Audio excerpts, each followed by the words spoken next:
ജിൻഡോ, അപ്പോൾ സ്ഥാനാർത്ഥി പ്രഖ്യാപനം തീർച്ചയായും ഹൈക്കമാൻഡ് അടക്കം നിങ്ങളുടെ പല തലങ്ങളിൽ ചർച്ച ചെയ്തുണ്ടാകുന്ന സ്ഥാനാർത്ഥികളാണ്. പക്ഷേ ആലപ്പുഴയിൽ കെ സി വേണുഗോപാൽ തന്നെയാണ് സ്ഥാനാർത്ഥി.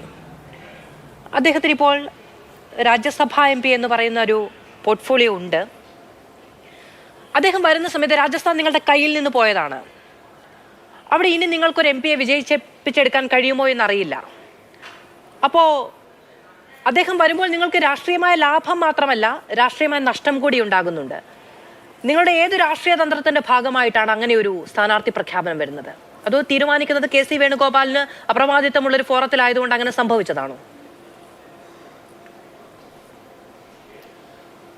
മധു, ഇത് ലോക്സഭാ തെരഞ്ഞെടുപ്പാണ്. ഇന്ത്യയുടെ അടുത്ത 5 വർഷത്തെ മാൻഡേറ്റ് ആർക്ക് കിട്ടണം എന്ന് തീരുമാനിക്കുന്ന തെരഞ്ഞെടുപ്പാണ്. അതുകൊണ്ട് തന്നെ കോൺഗ്രസിനെ സംബന്ധിച്ചിടത്തോളം നരേന്ദ്രമോദി സർക്കാരിനെ, BJP സർക്കാരിനെ താഴെ ഇറക്കി നിർത്തേണ്ട ഉത്തരവാദിത്വം കോൺഗ്രസിനാണ് ഏറ്റവും കൂടുതലുള്ളത്.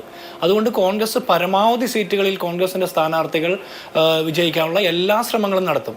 അതിന് രണ്ടാമതൊരു ആലോചന ഞങ്ങൾക്കില്ല. ഞങ്ങളെ സംബന്ധിച്ചിടത്തോളം കോൺഗ്രസിൻ്റെ പരമാവധി MPമാർ ഇന്ത്യൻ പാർലമെന്റിലേക്ക് എത്തുന്നതാണ് ഞങ്ങളുടെ ഒന്നാമത്തെ പ്രയോറിറ്റി.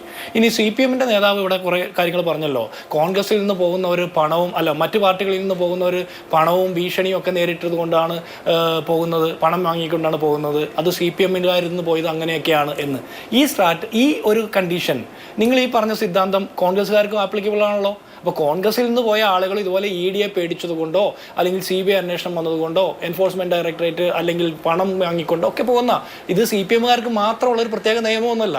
ഇന്ത്യയിൽ BJP കേന്ദ്രഭരണത്തിൽ വന്നതിന് ശേഷം മുഴുവൻ പ്രതിപക്ഷ കക്ഷികളിൽ നിന്നും, ഉദാഹരണത്തിന് മമതാ ബാനർജിയുടെ പാർട്ടിയിൽ നിന്ന് പോലും ബംഗാളിൽ നിന്ന് പോലും BJPയിലേക്ക് ആളുകൾ പോകുന്ന സാഹചര്യം നമ്മൾ കണ്ടിട്ടുണ്ട്, MLAമാരും MPമാരും. അപ്പോൾ ആരെങ്കിലും കൂറുമാറിയതിൻ്റെ പേരിൽ കോൺഗ്രസിനെ ആക്ഷേപിക്കാൻ നിങ്ങൾ നോക്കരുത്. പിന്നെ ദേശീയ തലത്തിൽ കോൺഗ്രസിൻ്റെ സത്യസന്ധതയെക്കുറിച്ചിട്ട് ആത്മാർത്ഥതയെക്കുറിച്ച് നിങ്ങൾക്ക് സംശയമുണ്ടെങ്കിൽ പിന്നെ എന്തിനാണ് മാഷേ നിങ്ങൾ ഇന്ത്യ മുന്നണി എന്നും പറഞ്ഞ് കോൺഗ്രസിന്റെ തിണ്ണയിൽ വന്നിരിക്കാൻ നോക്കുന്നത്? നിങ്ങൾക്ക് കോൺഗ്രസിന് ഇത്ര വലിയ ആക്ഷേപവും സംശയവുമാണെങ്കിൽ നിങ്ങൾ മാറി നിൽക്ക്. നിങ്ങൾ തമിഴ്നാട്ടിൽ ഞങ്ങളോടൊപ്പം മത്സരിക്കേണ്ട, നിങ്ങൾ ബംഗാളിൽ ഞങ്ങളോടൊപ്പം മത്സരിക്കേണ്ട, നിങ്ങൾ മറ്റൊരു സ്ഥലത്ത് ഞങ്ങളോടൊപ്പം മത്സരിക്കേണ്ടെന്നേ.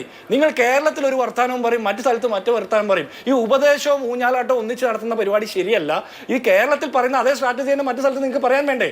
കോൺഗ്രസ് മോശപ്പെട്ടതാണെങ്കിൽ പിന്നെ നിങ്ങൾ എന്തിനാണ് ഞങ്ങളുടെ കൊടിയും തൂക്കി പിടിച്ചുകൊണ്ട് ബംഗാളിൽ പോളിംഗ് ബൂത്തിലേക്ക് പോകുന്നത്? അതിനൊരു മറുപടി നിങ്ങൾ കേരളത്തിലെ ആളുകളോട് പറയണ്ടേ? പിന്നെ മുരളി മാറിയത് വടകരയിൽ നിന്ന് ശൈലജയെ പേടിച്ചിട്ടാണെന്ന്. ഏത് ശൈലജയാണ് മാധു മുരളി പേടിക്കേണ്ടത്?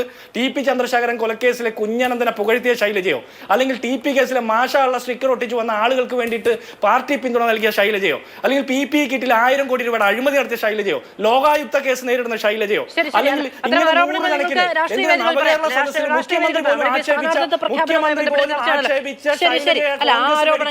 രാഷ്ട്രീയ വേദികളിൽ ഉന്നയിക്കാം. ജിൻഡോ, എനിക്ക് വളരെ കുറച്ച്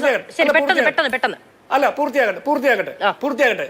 സ്വന്തം മുഖ്യമന്ത്രി നവകേരള സദസ്സിൽ സാഹചര്യത്തിനനുസരിച്ച് പ്രസംഗിക്കാൻ അറിയാത്ത ആളെന്ന് പറഞ്ഞ് ആക്ഷേപിച്ച ശൈലജയെ മുരളീധരൻ പേടിക്കുന്നു എന്ന് പറഞ്ഞാൽ ആ വാദത്തെ അംഗീകരിക്കാൻ തയ്യാറല്ല ഞങ്ങൾ. പിന്നെ കോൺഗ്രസ്സുകാരെ റാഞ്ചി എന്ന് പ്രകാശ് മാസ്റ്റർ പറയുമ്പോൾ BJP കേരളത്തിൽ റാഞ്ചിയ ഏറ്റവും വലിയ ആളാരാണെന്നറിയോ? പിണറായി വിജയനാണ്. എക്സാലോജിക്കാണ് ഉദാഹരണം. അതുകൊണ്ടാണ് കർണാടകയിൽ BJPയുടെ ഒപ്പമുള്ള ദള് ഇവിടെ നിങ്ങളുടെ ഒപ്പം മന്ത്രിസഭയിൽ ഇരിക്കുന്നത്. NCPയുടെ അജിത് പവാറിന്റെ പാർട്ടി, അവരുടെ ചിഹ്നവും പേരും ഉപയോഗിക്കുന്ന പാർട്ടി നിങ്ങളോടൊപ്പം മന്ത്രിസഭയിൽ ഇരിക്കുന്നത്. ഇതിനൊന്നും ഒരു അഭിപ്രായം പറയാതെ കോൺഗ്രസിനെ ആക്ഷേപിക്കാൻ വരരുത്.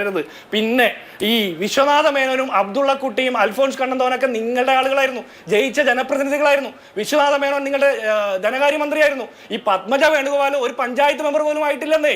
അങ്ങനെ ഒരാൾ പോകുന്നതിനെ കുറിച്ച് ഞങ്ങൾക്കില്ലാത്ത ആശങ്ക നിങ്ങൾക്ക് എന്തിനാ? പിന്നെ BJPക്കാര്, നിങ്ങൾ ഈ തെരഞ്ഞെടുപ്പിൽ BJPയുടെ വോട്ട് BJPക്ക് തന്നെ വാങ്ങാൻ നോക്ക്. അപ്പൊ CPM കൂടെ ജയിക്കില്ല, BJPയും ജയിക്കില്ല. നിങ്ങൾ വോട്ട് മറിച്ച് CPMനെ രക്ഷപ്പെടുത്തി അങ്ങനെ കോൺഗ്രസിന്റെ സീറ്റ് എണ്ണം കുറയ്ക്കാൻ വേണ്ടിയിട്ടുള്ള ആ സ്ട്രാറ്റജി ഒന്നും നടക്കാറില്ല. ആളുകൾക്ക് ഇതെല്ലാം അറിയാം. ഇവിടെ BJPയും CPMും പിണറായി വിജയനും നരേന്ദ്രമോദിയും